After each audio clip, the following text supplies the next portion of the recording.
Hola, ¿qué tal amigos del derechoinformático.com? Muchísimas gracias por estar allí nuevamente. Estamos en una nueva edición de esto que hemos dado en llamar Había una vez. Había una vez esos profesionales, esos visionarios de lo que puede llegar a ser esto que tanto nos apasiona, que es el derecho aplicado a la tecnología.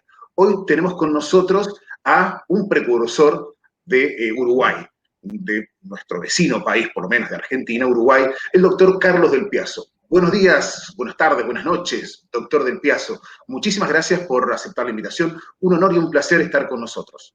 Doctor Zamora, un gusto. Buenos días para mí y verdaderamente un placer y al mismo tiempo una expresión de gratitud por considerarme junto a otros a los que considero grandes en la región y en el mundo en los comienzos de la informática jurídica y del derecho informático. Doctor Del Piazo, había una vez un abogado joven, allá por, no sé, los 80, me imagino, que se interesa por el derecho aplicado a la tecnología, que le empieza a gustar algo del informático, que tiene una visión, o no, quizás fue más tarde. ¿Cómo fueron esos comienzos? ¿Cómo fue ese empezar a vislumbrar que había una materia que le gustaba mucho? Fue un poco antes, porque, a ver, yo ingreso a la universidad como estudiante en el año 1970. En el 72-73 ingreso como ayudante de abogado en la Contaduría General de la Nación y en ese momento el contador general de la época, el jerarca del servicio, había visitado en Austria lo que podríamos llamar un primer banco de datos de normas jurídicas computarizadas.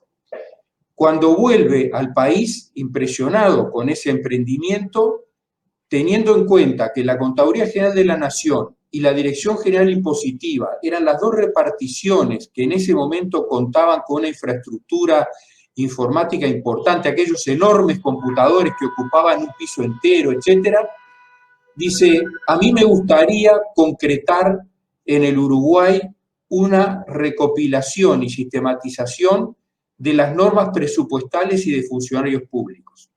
Y entonces formó un grupo que estaba encabezado por el director de la asesoría jurídica y un grupo más joven en el que yo estaba para comenzar el fichaje de las normas presupuestales y de funcionarios públicos.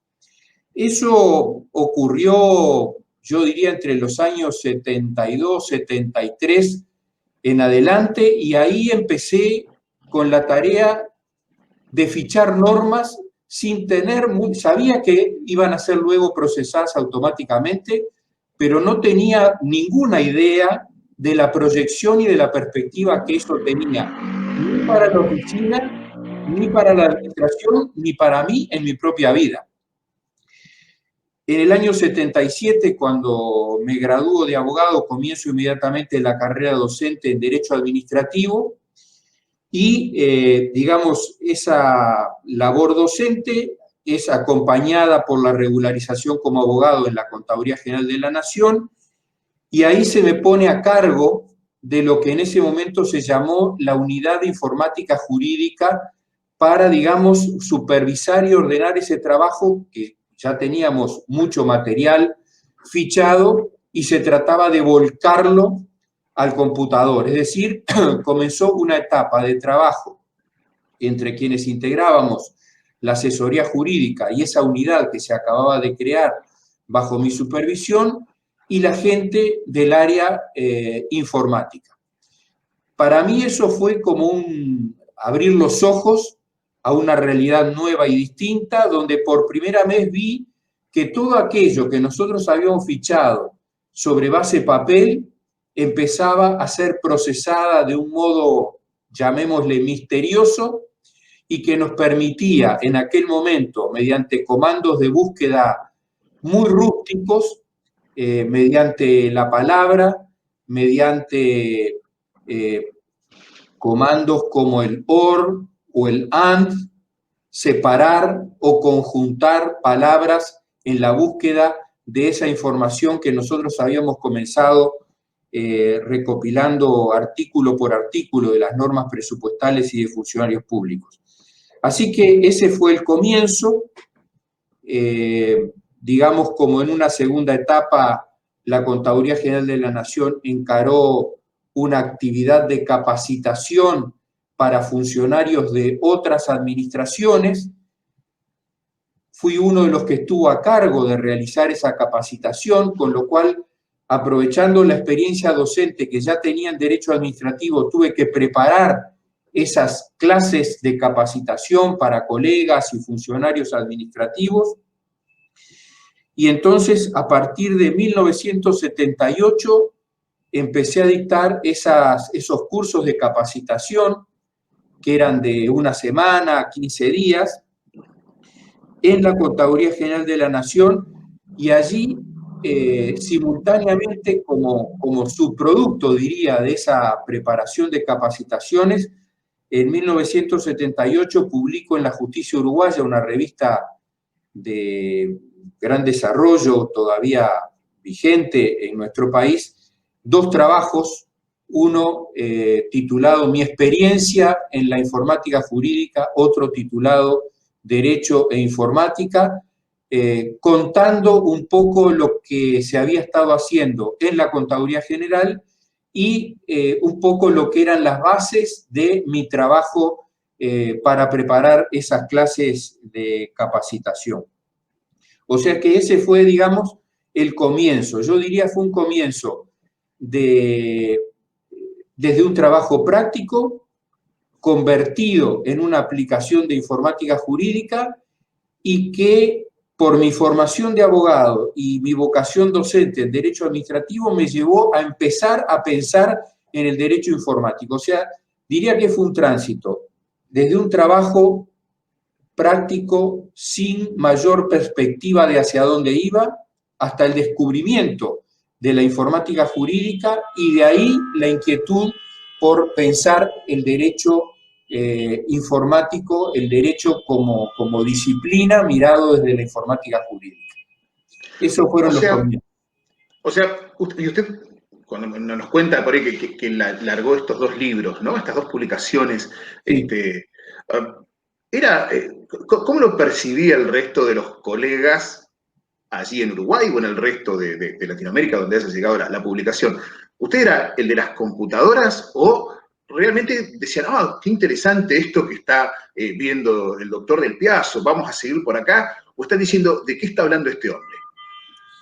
Sí, en realidad, en el 78, las cosas que escribí se publicaron en la revista La Justicia Uruguaya, también en una publicación que tenía en ese momento la Calai, y en alguna otra revista, por ejemplo en España, en Mérida, que había una gran inquietud por esta temática. En realidad, mi primer libro sobre todo esto, que se llamó Introducción a la Informática Jurídica y al Derecho Informático, fue escrito en 1984, conjuntamente con dos queridos colegas, el profesor Pedro Montano y el profesor Álvaro Irín, recientemente fallecido.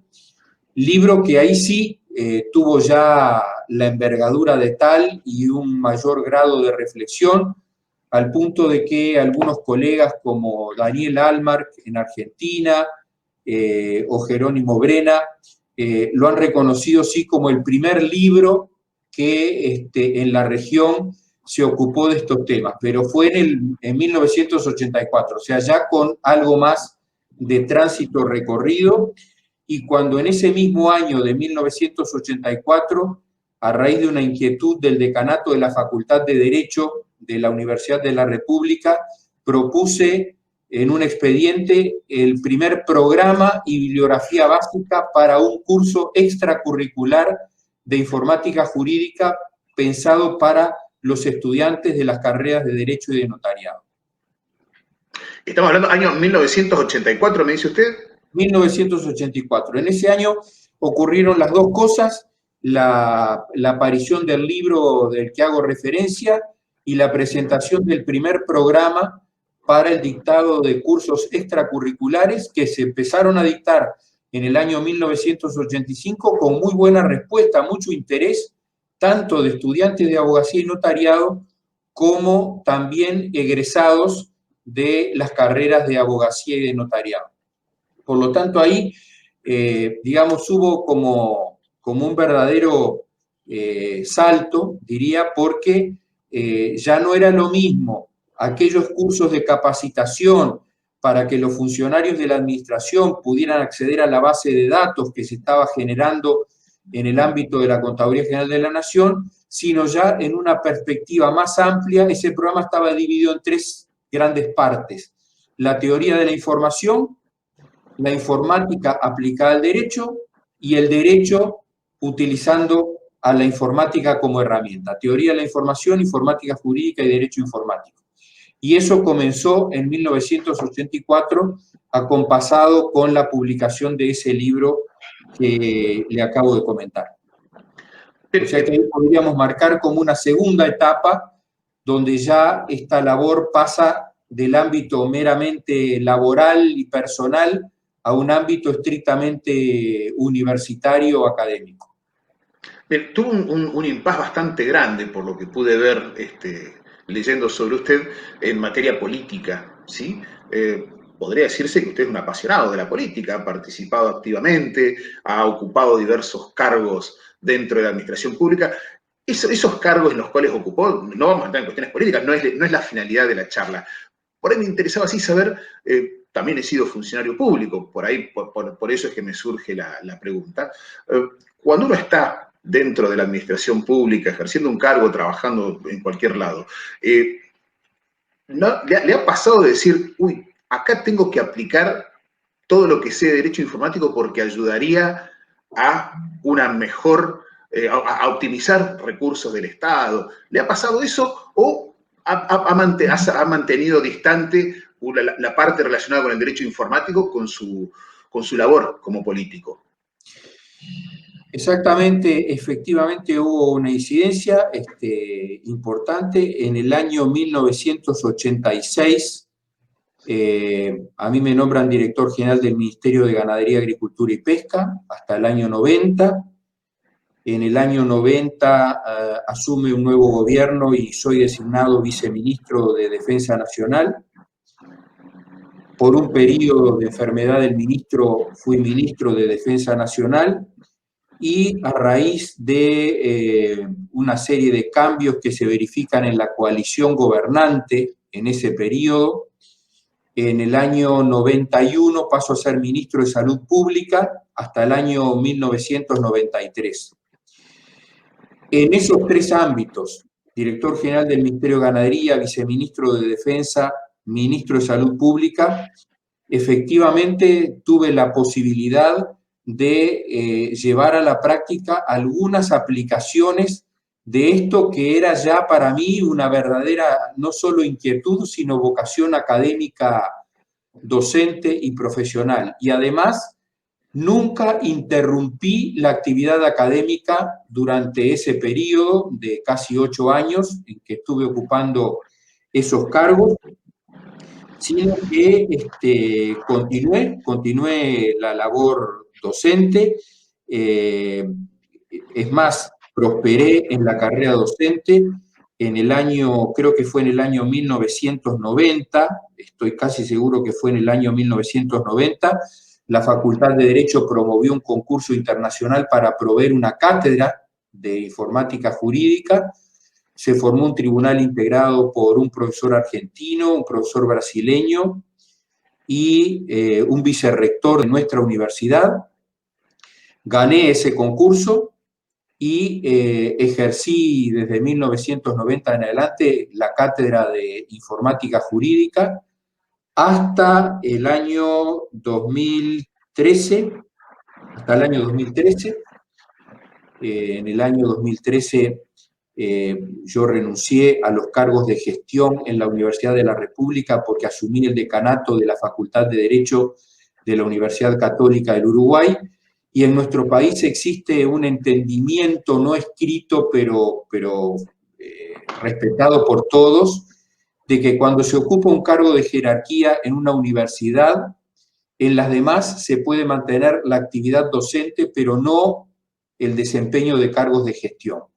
Yo en ese momento era director del Instituto de Informática Jurídica y Derecho Informático en la UDELAR, Universidad de la República, y renuncié a esos cargos para asumir el decanato, con lo cual, desde el año 90 en que asumí la cátedra hasta el año 2013 en que paso a desempeñarme como decano de la Católica, aún en el periodo en que estuve en los cargos de gobierno, siempre mantuve inalterada, nunca pedí licencia, mantuve inalterada la actividad académica e incluso publiqué algún otro libro. El segundo libro se llamó Información Informática y Derecho. El tercero se llamó Derecho Informático Bancario en el año 91. Y luego los 2 tomos de lecciones de Derecho Telemático, cuando en la facultad vimos la conveniencia de separar la materia de informática jurídica de la materia de Derecho Telemático y generamos un nuevo programa para el desarrollo de estas materias que, ahora no me acuerdo exactamente a partir de qué año, pero debe haber sido en el entorno del año 91, 92, que aquellos cursos que yo dictaba de modo extracurricular fueron incorporados a la grilla de asignaturas opcionales, es decir, que los estudiantes las podían tomar para completar créditos en orden a recibirse y bueno, y nuestra materia fue de las más buscadas y requeridas. A los estudiantes verdaderamente les gustaba poder completar su grilla académica cursando informática jurídica primero y luego informática jurídica o derecho telemático o las dos en algunas oportunidades.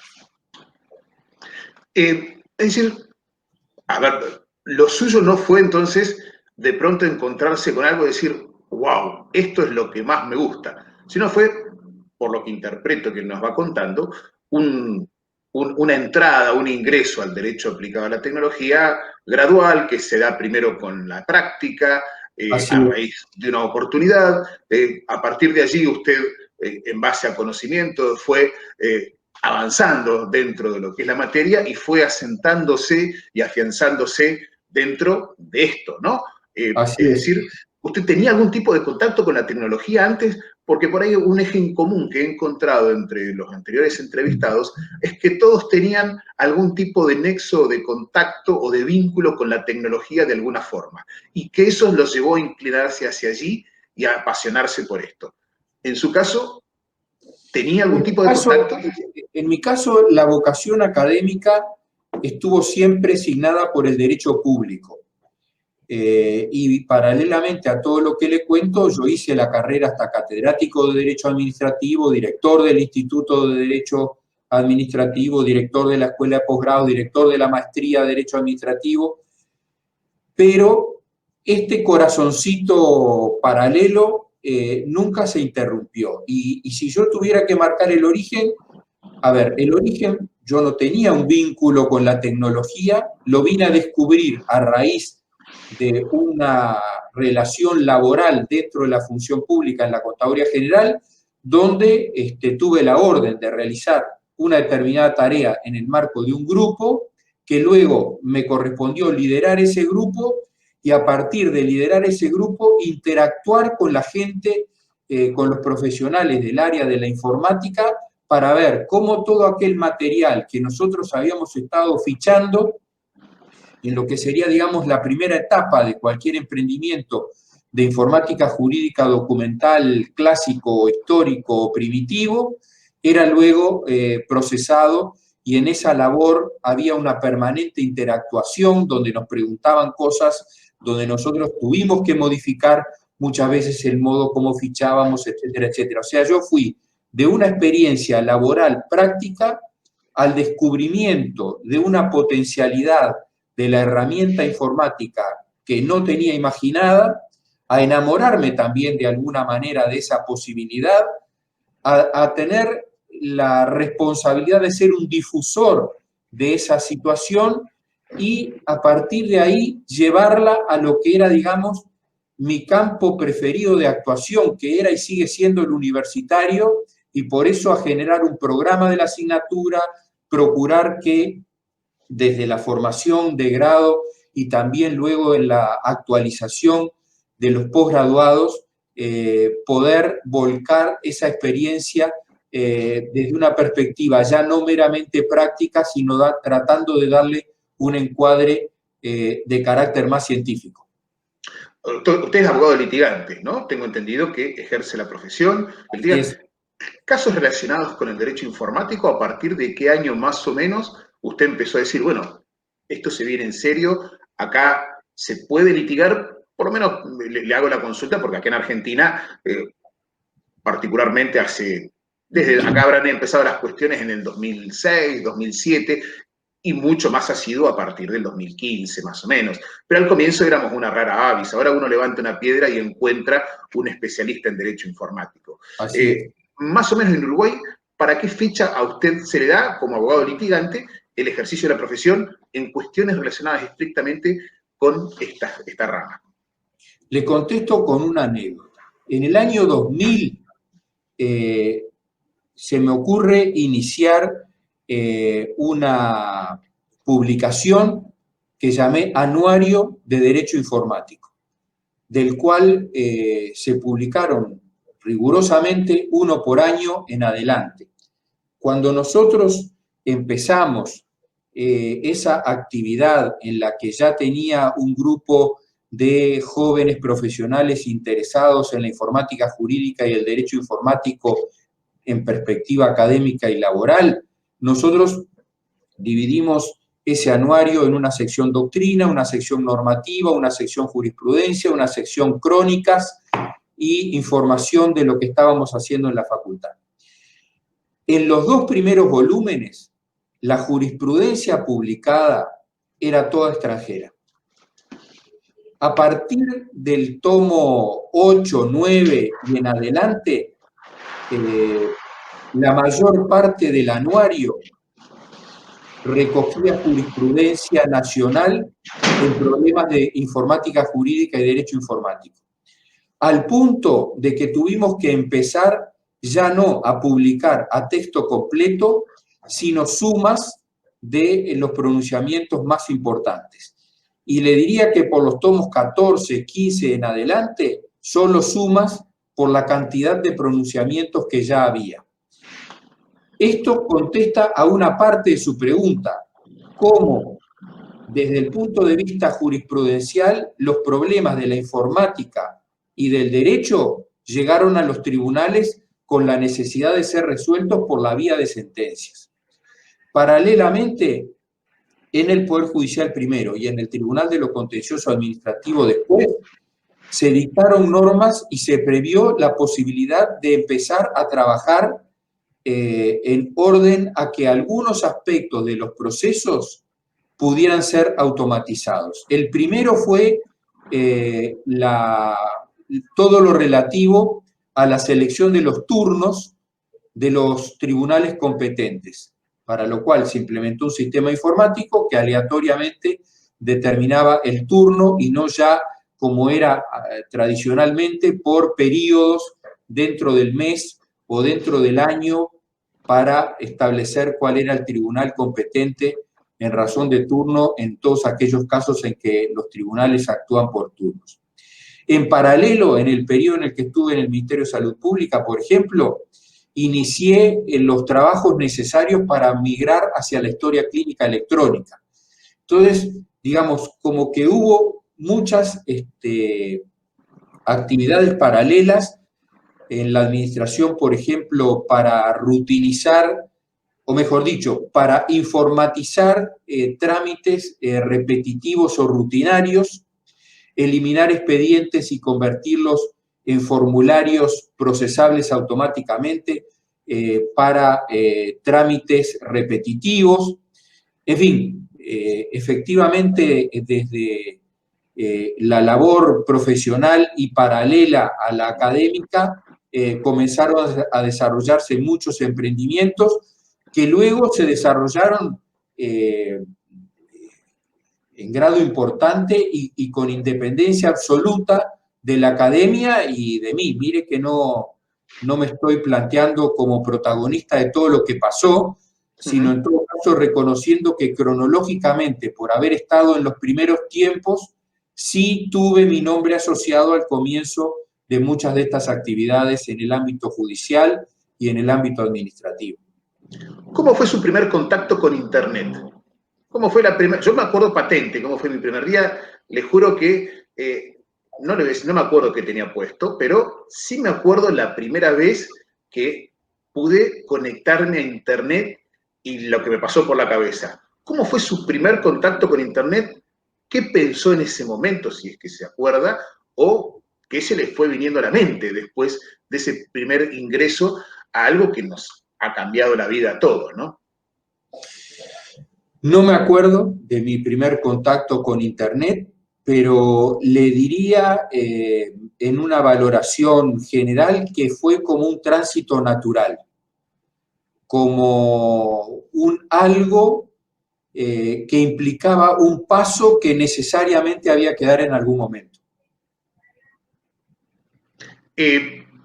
O sea, fue a nivel profesional, a nivel personal. ¿Entendió de qué se trataba? Yo no entendía nada. La verdad que cuando recién me conecté, no entendía ni siquiera cómo terminaba de funcionar y leía muchas revistas de tecnología. ¿Usted entendía de qué se trataba Internet en ese momento? Acá en Argentina en el año 97 apareció Internet recién. Quiero ser absolutamente franco. Pienso que cada vez entiendo menos de muchos de los fenómenos tecnológicos, pero en aquel momento lo que sí me sorprendió y me llamó muchísimo la atención es que todo aquello que nosotros enseñábamos desde el punto de vista teórico en los primeros cursos de informática jurídica sobre los comandos de búsqueda, el AND, el OR, la barra para separar, el modo como conjuntar, etcétera, etcétera, quedaban desbordados, se volvían anticuados y absurdos porque Internet nos permitía buscar prácticamente sin tener que pensar en qué comando iba a utilizar, sino simplemente a partir de una palabra o de la indicación de una web o de un determinado sitio o de una determinada página.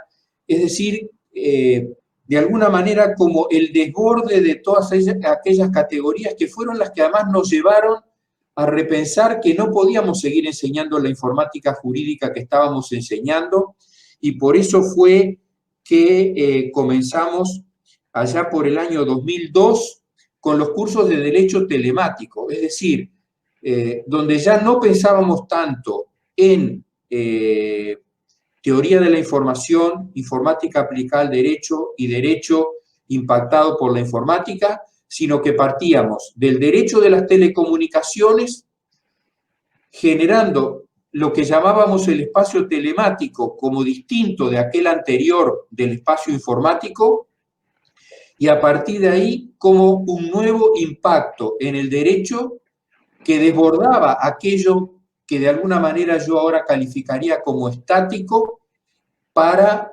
mostrárnoslo y obligarnos a enseñarlo en una perspectiva terriblemente dinámica, donde los sujetos actuantes eran otros, donde los contenidos variaban sustancialmente, donde las libertades y los derechos individuales requerían de nuevas protecciones para las que no estábamos preparados a encarar, donde la globalización se convertía en una realidad que de alguna manera, si no nos cuidábamos, nos desnudaba, no frente a un interlocutor, frente al mundo. Es decir, ese sacudón de cabeza fue el que nos llevó a decir, bueno, no está mal que enseñemos informática jurídica, pero vamos a pensar esto desde la perspectiva del derecho telemático, que podríamos decir es una cosa distinta que implica de alguna manera el tránsito del espacio informático, que yo lo veía como un poco estático, a un espacio telemático terriblemente dinámico y como en un nuevo estadio superior de evolución. Fíjese qué paradoja lo que usted me está contando. ¿no? Y yo no me voy a poner en psicólogo en analizarlo, pero es muy curioso porque usted me ha ido contando cómo su carrera fue muy firme, muy concisa, muy concreta, perdón, no concisa, cómo fue moviéndose de un estamento a otro de manera muy sólida, y de pronto entra en juego algo, una cosa, no sé cómo lo definiríamos en Internet, yo todavía estoy pensándolo, porque no es una cosa, no es un medio, no es nada, es algo, es un ente nuevo, que es algo que usted define como tan dinámico y usted se ha movido dentro y con mucha solvencia dentro de ese ámbito tan dinámico. Es decir, usted ha ido siempre estando en estamentos muy sólidos y de pronto se ve en un ambiente o en una rama que analiza, estudia, trata algo que es absolutamente dinámico y movible. No sé si lo ha pensado, por ahí no lo ha pensado, pero se ha puesto a pensar qué es esto donde nos estamos moviendo y hacia dónde vamos con Internet.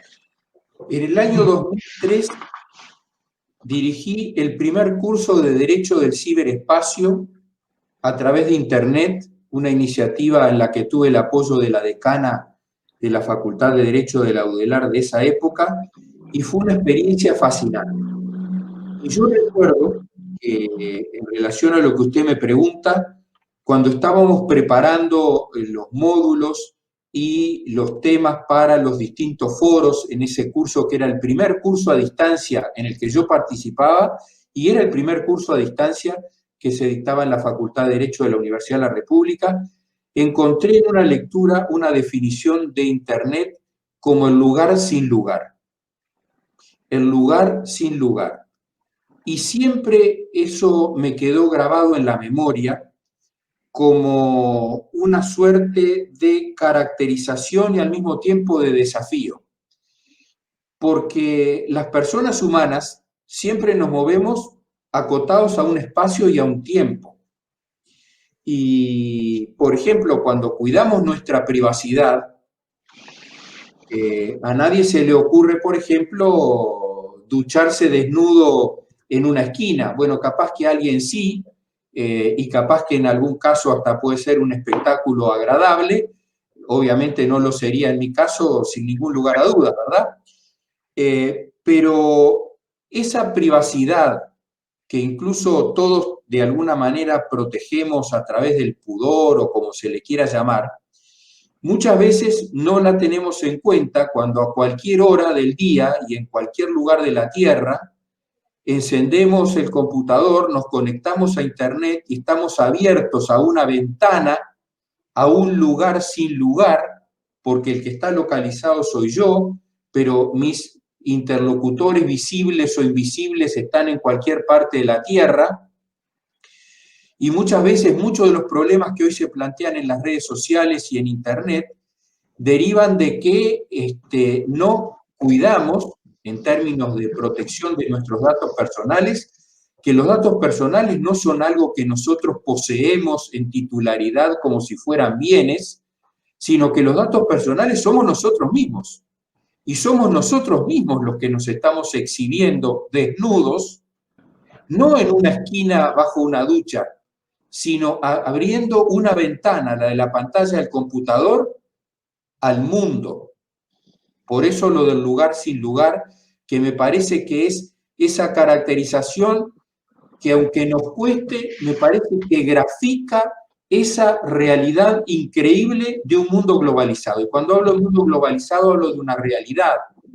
No hablo del globalismo como doctrina, que me parece que es otra cosa y con la que incluso no estoy de acuerdo. Hablo de la globalización como fenómeno real que Internet ha potenciado, sin ningún lugar a dudas, de un modo enorme. Estamos y no estamos, estamos acá y estamos en todos lados. Y a su vez no estamos en ninguno. Algunas de las cuestiones por ahí que he estado charlando con colegas es, vio que para hacer un doctorado, para hacer una maestría, las universidades o los ministerios de educación todavía requieren que sea presencial, que no tenga que asistir físicamente al espacio físico, valga la redundancia, para poder obtener esa titulación. y por ahí alguna de las charlas que hemos tenido, es decir, ahora yo con usted me considero que estamos en una conversación presencial. Quizás no analógica, pero sí digital. Presencialmente estamos en el mismo espacio. Estamos conversando o estamos intercambiando una charla respecto de distintas cuestiones en tiempo real, en el mismo lugar. Por lo tanto, estamos en este lugar sin lugar, donde viene a ser un nuevo lugar, vendría a ser, ¿no? Algo así podría ser. Bueno, creo que esta característica de la que estamos hablando ha sido revulsiva para todo el derecho. Yo siempre he sostenido la tesis de que el denominado derecho informático como conjunto normativo, siempre cuando hablamos de derecho constitucional, derecho administrativo, derecho informático, utilizamos la palabra derecho en un doble sentido, ¿verdad? Para designar a un conjunto de normas y también para designar a una ciencia que es la que tiene por objeto ese conjunto normativo, para decirlo de un modo gráfico y sencillo. En el caso del derecho informático como conjunto normativo, yo siempre prediqué el minimalismo. Y lo prediqué justamente por esto de lo que estamos hablando ahora, porque regulaciones excesivas implican una verdadera traba al desenvolvimiento de las actividades a través de la red, a través de Internet. Pensemos en los contratos. Y tanto de derecho público como de derecho privado. Y mi reflexión viene suscitada por su comentario. Porque si nosotros ahora contratáramos, usted y yo, ese es un contrato a distancia, es un contrato entre ausentes, es un contrato entre presentes, consiguientemente, de acuerdo a los criterios tradicionales de nuestros códigos civiles, ¿cuándo se perfecciona ese contrato? ¿Cuándo nace el pacto? Bueno, ¿es que tenemos que derogar el Código Civil y establecer un nuevo Código Civil? No, creo que estamos bajo la necesidad de dictar normas mínimas de adecuación que nos permitan aplicar el derecho de siempre a la nueva realidad. Y en eso me parece muy claro que a partir del reconocimiento de la firma electrónica y del documento electrónico, verdaderamente ha operado en el mundo una revolución en el campo de todas las ramas del derecho. Por eso siempre también digo, el derecho informático es transversal, porque absorbe aspectos de las clásicas disciplinas en que el derecho está dividido. Y si pensamos en la perspectiva, por ejemplo, de Schmidt-Ashman en Alemania, destacado administrativista, bueno, es que capaz que hasta tenemos que pensar esa fractura que tradicionalmente hacemos entre las ramas del derecho, muchas veces por exigencias pedagógicas, para ver cómo enseñarlo, pero no desde la perspectiva de la realidad. Y cuanto más viejo soy, mejor me doy cuenta en el desenvolvimiento de la profesión y también de la actividad académica, que hay instituciones como el dominio o propiedad, la nulidad, el contrato, la responsabilidad, que de ninguna manera pueden ser propios de una disciplina del derecho, aun cuando hayan sido más estudiados en el campo del derecho civil o del derecho comercial o del derecho administrativo o de otras ramas del derecho. ¿Por qué? Porque son institutos propios del derecho todo. Y a esto el derecho informático y el derecho telemático nos han aportado, no sé si una herramienta, pero sí un desafío a una reflexión acerca del derecho todo como conjunto, más allá de los fraccionamientos en distintas disciplinas. Y esto, desde mi modesto punto de vista, no es independiente de lo del lugar sin lugar, porque en el marco de la globalización, hoy se habla también de un derecho global, nos obliga a repensar y a repensarnos como hombres de derecho frente a una realidad del mundo que, además de haber cambiado, ha cambiado muy rápidamente y en muy poco tiempo. Yo a veces, cuando empezaba el dictado de un curso de informática jurídica o de derecho telemático, invitaba a los estudiantes a pensar que cuando yo me inicié en esto, no existía el teléfono celular, el computador era rudimentario, en realidad estábamos transitando de la máquina de escribir eléctrica, que ya había sido un elemento de progreso increíble frente a la máquina de escribir tradicional, y cuando íbamos a un banco, hasta geográficamente, no veíamos la realidad que vemos hoy de escritorios en los cuales el cliente se sienta con un oficial de cuenta y tienen un diálogo mano a mano. Eran aquellos largos mostradores en los cuales había muchas máquinas de escribir y uno iba con la libretita en la cual se iba a consignar el débito o el depósito que se estaba realizando. Fíjense qué realidad distinta cuando no estamos hablando de hace 500 años. No. Estamos hablando de hace 25 años. Cuando las estampillas de ahorro. Esas libretas de ahorro donde se pegaban la estampilla. Por lo menos en mi casa había, insisto, no fue hace, como usted bien dice, no fue hace 500 años. Exactamente. Esto nos ha ido llevando por delante, me parece, la tecnología, y a los cachetazos casi nos ha hecho ir cambiando costumbres, formas de analizar y de pensar el derecho. Y le cuento algo del ámbito familiar. Yo tengo 68 años, o sea, soy un hombre viejo o antiguo. Tengo 5 hijos y 14 nietos.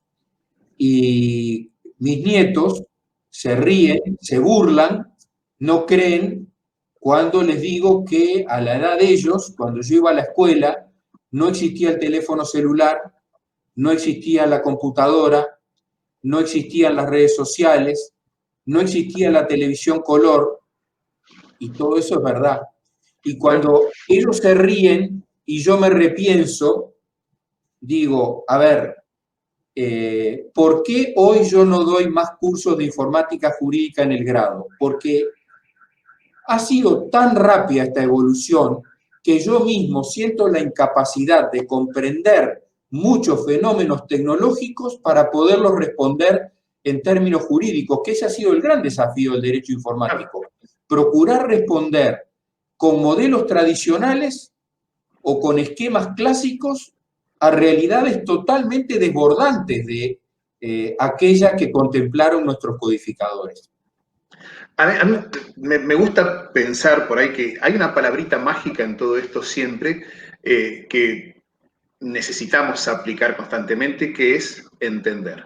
Si no entendemos qué está pasando, no podemos ayudar a un cliente. Si no entendemos cómo va cambiando todo esto, a mí algunas veces me cuesta comprender qué está pasando en Internet o en las redes sociales o con las nuevas herramientas que van surgiendo. Tengo un hijo de 14 años, próximo a cumplir 15, que me ayuda muchísimo para poder entender, ver de qué se trata algo. Él me muestra algún youtuber nuevo, cómo él no mira televisión.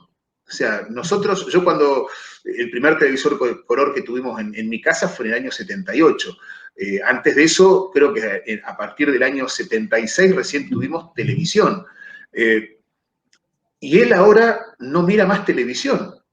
Digamos que fue casi una elipsis, que arrancó acá, fue para acá, hasta que lo volvió a depositar en un lugar donde ya no mira canales de televisión, él mira exclusivamente YouTube o TikTok o algo que vea por allí, pero él no prende el televisor a ver un canal o un programa determinado que le interese. Él no entiende lo que pasábamos nosotros y muchas veces nosotros no entendemos qué es lo que le está pasando a ellos. El gran problema de no entender es que no podemos brindar una solución, me parece, como profesionales. El cliente nos explica que le ha pasado algo espantoso, que lo afecta en su honra, en sus bienes, en su vida personal, y uno a veces se queda mirando diciéndole, pero ¿cómo hizo eso? ¿Por qué se sacó una foto X y a los 5 minutos, por qué le pasó su cuenta bancaria a alguien, etcétera, etcétera? Por ahí el tema de repensarlo, me parece, es que necesitamos reentenderlo al derecho. El derecho clásico va a terminar mutando a lo que es el derecho aplicado a la tecnología, porque como todo, la tecnología está en todos lados, va a estar mechado, como usted bien decía, es transversal. Por ahí me parece que tenemos que reentender, recomprender por dónde estamos caminando y qué es lo que estamos estudiando. Y cuanto más grandes somos, más nos cuesta cambiar hábitos, cambiar enfoques, cambiar ideas, básicamente, ¿no? Así es.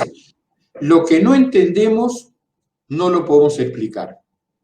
Exactamente. Y cuando estamos a la altura de la vida en la que yo estoy y vemos a los jóvenes de la nueva generación, yo digo, parece mentira. ¿Qué sentido tendría que yo le explicara hoy a un estudiante que ingresa con 18 años a la Facultad de Derecho qué es un comando de búsqueda? Es absurdo porque él, desde que tenía uso de razón, o antes, desde los 2 o 3 años, ya sus deditos se mueven rápidamente para buscar, sabe buscar. Entonces, la realidad del hoy no tiene nada que ver con la realidad pionera de cuando en los años 70 y 80 comenzábamos con una tecnología que no tenía para nada el brutal grado de desarrollo que va alcanzando hoy y el vértigo con el que se mueve. Por eso me parece muy importante, desde el punto de vista académico, yo he intentado hacerlo, la formación de las nuevas generaciones y la capacidad de saber hasta dónde debo llegar y cuál es el momento en el que debo dar un paso al costado. Yo me siento feliz de ver que muchos de los que empezaron la carrera académica conmigo en informática jurídica y en derecho telemático, hoy están al frente de los cursos, saben mucho más que yo, lo hacen mucho mejor de lo que lo podría hacer yo, y yo debo estar dando el paso al costado del que, proviniendo de otra generación, tiene la dificultad de entender muchas veces el cambio en el que está inmerso, y si no lo puedo entender, entonces menos lo puedo explicar y menos le puedo dar un encuadramiento jurídico. Doctor, le voy a sacar un poquitito de lo que es el derecho. Necesito hacer una pregunta. Si yo tuviera que sacarle, si a usted le dijera, bueno, mire, doctor Del Piazo, usted tiene que abandonar definitivamente algo, y le dan entre elegir el mate, el fútbol o la costa uruguaya, ¿qué elige? No, yo optaría por quedarme con la costa. Usted se queda con la costa y desecha el fútbol y el mate. Sin duda, sin duda. Es una, digamos, teniendo una costa tan maravillosa como tiene Uruguay, también sería fanático de un lugar así. Y si le dijeran, bueno, mira, una de estas dos cosas no podés volver a tenerlas en tu vida, fútbol o mate. Bueno, nunca fui muy futbolero y hace años que no tomo mate. O sea que... No le pongo ninguna disyuntiva. Yo que quería complicarle la existencia, no pude complicársela. Me sentiría comodísimo frente a cualquiera de los dos abandonos. Fui un gran tomador de mate en los años de estudiante y posteriormente. Después la vida me fue llevando quizá a abandonarlo porque el mate requiere como un espacio y un momento de calma para la reflexión, etcétera, etcétera. Y yo, por mis múltiples actividades, siempre en la actividad académica y en la actividad profesional, y en una época, además, en la función pública, en distintos niveles, siempre empecé la jornada muy temprano y la terminé muy tarde. Y eso fue teniendo como conclusión que el mate fue quedando de costado. Recuerdo cuando se cierra la universidad, por ejemplo, y en la intervención universitaria en el periodo militar, que fue como una época de recupero, fue como una especie de encierro como el de la pandemia, ¿verdad? Donde el mate era un gran compañero. No es mi realidad de hoy, francamente. No he conocido uruguayo que no tome mate, por eso, por ahí va mi pregunta. Acá en Argentina yo tampoco, yo al principio no era muy matero, cuando me fui a estudiar sí, me empecé a ser más tomado de mate, pero soy un matero egoísta, soy de eso del mate listo, ese que viene el mate termo que uno toma solo y no le convida a nadie, porque el tema de andar cebando así constantemente me distrae, busco otras cosas, entonces Es parte de la me ceremonia, quedo. ¿Cómo? que es parte de la ceremonia. Claro, es parte de la ceremonia, el compartir. Yo soy un matero bastante egoísta. Doctor, hagamos de cuenta que estamos en el año 2025, ¿sí? Estamos 5 años adelantados, estamos al 31 de agosto del año 2025. Usted llega a su oficina, llega a su casa, de pronto dice, yo sabía que este tema iba a ser algo súper en auge el día de hoy. ¿Cuál puede llegar a ser ese tema en materia de derecho informático, no? Qué pregunta tan difícil de responder. A ver, querido doctor Samuel. Eso es en venganza porque me embromó la pregunta anterior. Es que el ejercicio que estoy tratando de hacer es mirar del 2015 al 2020. Y en el 2015, por ejemplo, no se nos plantearía la cuestión de la responsabilidad de los buscadores o de los motores de búsqueda, por ejemplo, y hoy sí se nos plantea. Entonces, cuando llevamos esto del 2020 al 2025, yo le tengo que decir con sinceridad, y yo qué sé, porque es tan rápido esto, esta vorágine, que hacer un juicio prospectivo, francamente, me parece que sería verdaderamente como muy aventurado. No me animo a hacerlo seriamente. Es un juego, si básicamente le estoy planteando un juego, Lo sí, sé, no, lo no. sé. Por ahí, decir, bueno, a ver, ¿qué tema podría ser a futuro? Porque uno incluso hoy dice, podríamos hablar de, bueno, inteligencia artificial, podemos decir que la robótica, son temas que a futuro van a tener mucho auge. Ahora, 5 años con lo dinámico, ¿no? Que es todo esto, con la velocidad que tiene. ¿Harán falta 5 años para que la robótica y la inteligencia artificial sean un tema en auge? Hoy está empezando a salir, hay muchos que están empezando a hablar, pero quizás es mucho antes de 5 años. Quizás dentro de 5 años todavía estamos charlando de algo que no existe hoy. Yo creo que la robótica y la inteligencia artificial ya están instaladas. Y lo que van a hacer es desarrollarse intrínsecamente y desde el punto de vista de su expansión. Y allí mi preocupación va no tanto por el lado del derecho, sino que va más bien por el lado de la reflexión ética. Porque lo que se está planteando a veces frívolamente es la sustitución del hombre por la máquina, cuando en realidad ya Radbruch en la década del 70, del 80 planteaba las diferencias radicales entre el razonamiento cibernético y el razonamiento jurídico, donde a pesar de que hoy en los emprendimientos de inteligencia artificial parecería que a veces hay hasta carga axiológica en las respuestas de la inteligencia artificial, la gran diferencia entre el humano y el robot va a ser siempre que el hombre entiende lo que está haciendo y la máquina no entiende lo que está haciendo, aun cuando lo puede hacer mejor y más rápido que el hombre.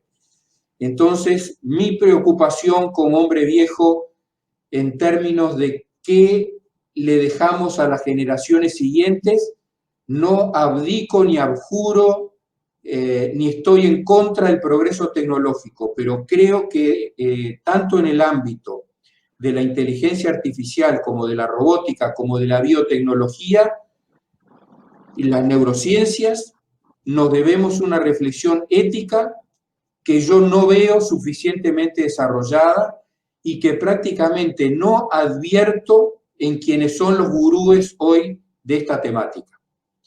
Y entonces, cuando uno lee autores de gran prestigio y de mucho atractivo, como Harari, que nos hablan de la superación del Homo sapiens y esa suerte de llegada al Homo Deus, con todo respeto, discrepo en lo absoluto, porque no creo en el Homo Deus y porque no creo que la inteligencia artificial y los robots inteligentes terminen sustituyendo las características propias del ser humano como centro de lo que debe ser todo el sistema, no solo jurídico, sino mundial. Si perdemos de vista que las personas somos el centro de todo el sistema, entonces corremos el riesgo de un totalitarismo ideológico y eventualmente político gravísimo, donde se privilegie la máquina y se pierda de vista la esencialidad de la condición humana. Doctor, la última para ir cerrando. ¿Qué le diría a Carlos del Piazzo? Tomemos la máquina del tiempo, usted puede trasladarse, fantasiemos, ¿no? Imaginemos, vamos a jugar un poquito con eso. Usted puede trasladarse al año 74, 75, si no me equivoco, usted me comentó, más o menos, o el 70, cuando se estaba recibiendo de abogado, ¿no? De pronto puede viajar, tener la posibilidad de viajar esos 50 años. Yo en el año 70 estaba naciendo, mire.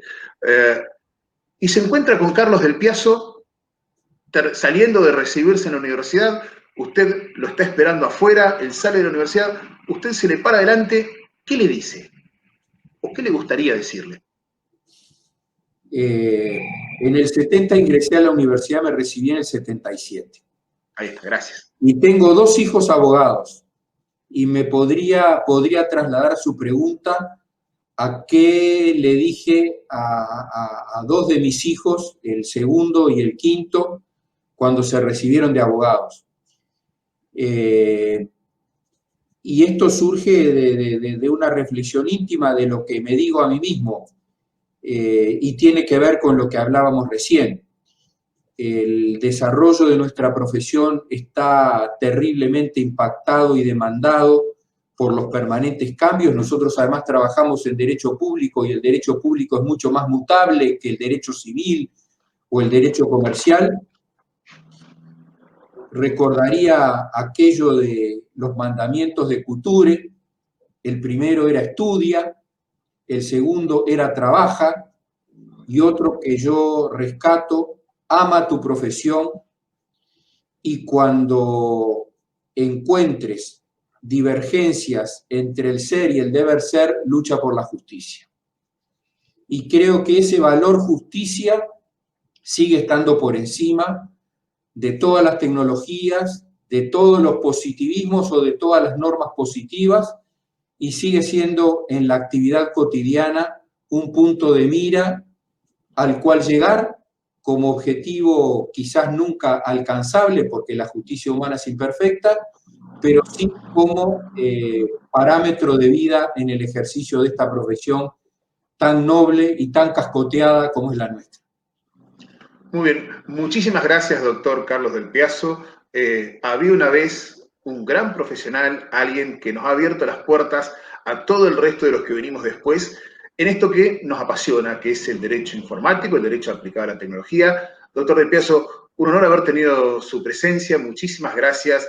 Espero que se haya sentido cómodo, que se haya sentido bien.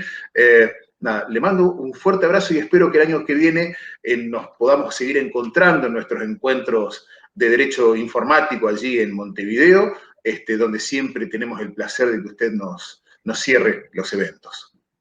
Si Dios quiere que así sea, que la nueva normalidad no sea toda digital, que podamos recuperar la presencialidad.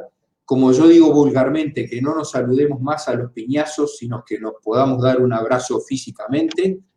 Y, por cierto, me he sentido muy cómodo en este diálogo, doctor Zamora, lo agradezco, lo valoro, le mando un afectuoso saludo, y también a todos los colegas, amigos, a los que nombró, a los que seguramente entrevistará y a los que puedan participar de la recepción de estos comentarios humildes de una vida ya larga en relación a esta disciplina. Así que el agradecido soy yo. Un abrazo enorme. Hasta pronto.